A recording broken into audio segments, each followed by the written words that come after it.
உங்களுக்கு பழக்கமில்லாத நாய் பக்கத்துல போறது எவ்வளவு ஆபத்துன்னு தெரியுமா? வாங்க, ஒரு குட்டி கதை பார்க்கலாம்.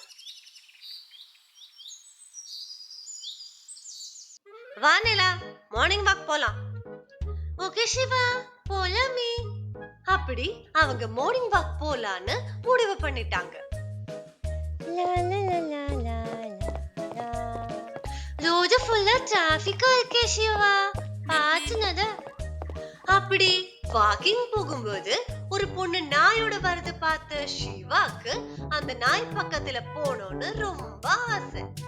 அங்க பாரு நிலா, ஒரு கியூட் பப்பி வருது. நான் அதுகிட்ட போயிட்டு வரேன். கியூட்டா தான் இருக்கு சிவா, ஆனா பக்கத்துல போனா அது நம்மள கடிச்சிடும். ஆபத்துன்னு தெரியாம சிவா அந்த நாய்கிட்ட போறான். ஐயோ! ஓ நீலா, நல்ல வேளை தப்பிச்சிட்டேன். அந்த நாய் என்ன கடிக்க வந்துச்சு. நான் அப்பவே சொன்னேன் சிவா, பழக்கமில்லாத நாய் பக்கத்துல போக வேணான்னு. அறிமுகமில்லாத நாய்கள் எவ்வளவு நட்பாக இருந்தாலும் அவற்றை சுற்றி எப்போதும் எச்சரிக்கையாக இருங்கள். உங்களுக்கு தெரியாத நாயை உரிமையாளரின் அனுமதியின்றி அணுகவோ செல்லமாக வளர்க்கவோ முயற்சிக்காதீர்கள்.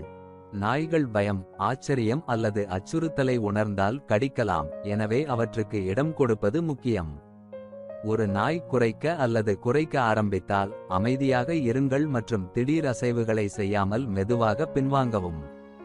நினைவில் கொள்ளுங்கள், பாதுகாப்பான தூரத்தை வைத்திருப்பது விபத்துகளை தடுக்கவும் உங்களையும் நாயையும் பாதுகாப்பாக வைத்திருக்க உதவும்.